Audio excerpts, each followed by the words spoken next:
Hindi niya alam na isang video lang, magbabago ang buong buhay nilang mag-asawa. Matapos mapanood ni John ang isang video tungkol kay Sarah, bigla siyang kinabahan at agad tumawag ng pulis.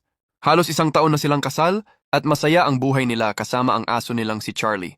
Pero nitong mga nakaraang linggo, napansin ni John na unti-unti nang nag-iiba ang kilos ni Sarah, parang may tinatago. Lumalayo siya sa kanya, pero mas dumidikit kay Charlie.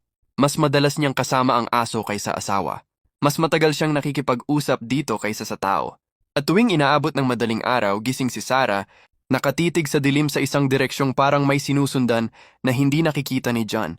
Sa una, inisip lang ni John na baka paranoid lang siya, baka stress lang, baka wala lang yon. Pero habang lumilipas ang bawat araw, mas lumilinaw sa pandinig niya ang mga bulong. Minsan, naririnig niya si Sarah na may sinasabi sa sobrang hina, pero hindi niya maintindihan kung ano ang sinasabi nito. At ang mas nakakatakot, parang sinasagot ni Charlie, hindi literal na salita, pero parang may rhythmic pattern ang mga unggol niya. Na parang may kausap talaga. Kaya nagdesisyon si John maglagay ng nakatagong kamera para malaman kung ano talaga ang nangyayari kapag wala siya sa bahay. At kinabukasan, habang pinapanood niya ang recorded footage, unti-unting nanlamig ang katawan niya.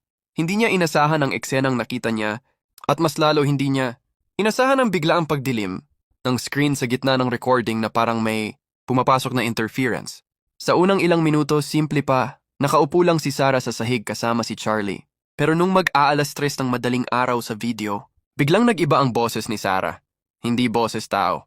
Mas mababa, mas robotic, mas parang may pinagpanggalingan na hindi sa mundo ng tao. At habang nakatayo si Charlie sa harap niya, hindi umiilag ang aso. Hindi natatakot, parang mas obedient pa ito kaysa sa asawa niya. At doon nagsimula ang pinaka-imposibleng parte ng footage. May lumabas na very thin distortion sa paligid ni Charlie, parang static na puting alon, hindi na kaya i-explain ni John sa isip niya kung optical glitch ba yon. Or may energy na actual na nasa loob ng sala nila. Pagtingin niya sa timestamp, lahat ng pangyayaring yun ay tumama eksaktong 3:03 a.m., the witching hour. At biglang tumingin si Sarah sa mismong camera lens kahit hindi niya dapat alam na may camera. Nakangiti, parang inaabangan sila. Parang inaasahan niya na mapapanood ito ni John kinaumagahan. At sa huling 2 seconds ng clip bago mag-auto-end, narinig ni John sa speaker na may nagsalita, mas malinaw na, "Huwag kang lalapit habang may oras ka pa."